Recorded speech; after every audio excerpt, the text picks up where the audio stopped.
অসমৰ মুখ্যমন্ত্ৰী সন্মানীয় ব্যক্তি, মোৰ দুটা এষাৰ কথা আছে।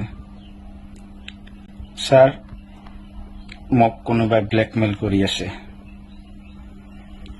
ইয়াৰ নাম হ'ল দেলোয়াৰা বেগম, নলংগাঁও পঞ্চায়ত। তেওঁ মোৰ পৰা মোক ব্লেকমেইল কৰি মোৰ উলংগ ভিডিঅ' বনাইছে। তাৰ লগত বনাই পেলাই মোৰ পৰা 25 লাখ টকা মান ল'লে। ইয়াৰ লগত মাওলা আছে, গোলাম মাওলা কাউন্সিলৰ।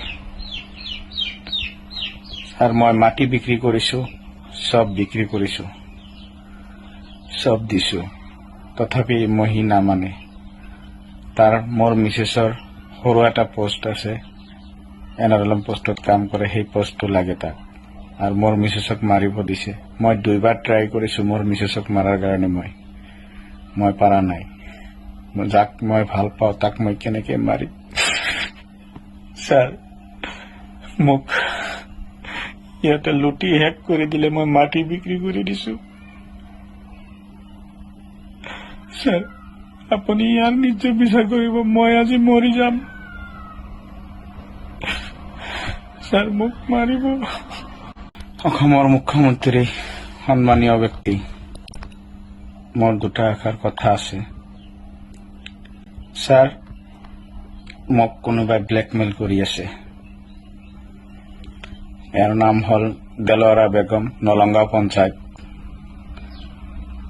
তেওঁ মোৰ পৰা মোক ব্লেকমেইল কৰি মোৰ উলংগ ভিডিঅ' বনাইছে। তাৰ লগত বনাই পেলাই মোৰ পৰা 25 লাখ টকা মান ল'লে। ইয়াৰ লগত মাওলা আছে, গোলাম মাওলা কাউন্সিলৰ। আৰু মই মাটি বিক্ৰী কৰিছোঁ, সব বিক্ৰী কৰিছোঁ, সব দিছোঁ, তথাপি মই নামানে। তাৰ মোৰ মিছেছৰ সৰু এটা পোষ্ট আছে, এনআৰএলএম পোষ্টত কাম কৰে, সেই পোষ্টটো লাগে তাক। আৰু মোৰ মিছেছক মাৰিব দিছে। মই 2বাৰ ট্ৰাই কৰিছোঁ মোৰ মিছেছক মাৰাৰ কাৰণে। মই পাৰা নাই।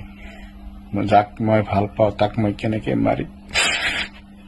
স্যাৰ, মোক ইয়াতে লুটি হেক কৰি দিলে। মই মাটি বিক্ৰী কৰি দিছোঁ। স্যাৰ, আপুনি ইয়াৰ নিশ্চয় বিচাৰ কৰিব। মই আজি মৰি যাম। স্যাৰ, মোক মাৰিব।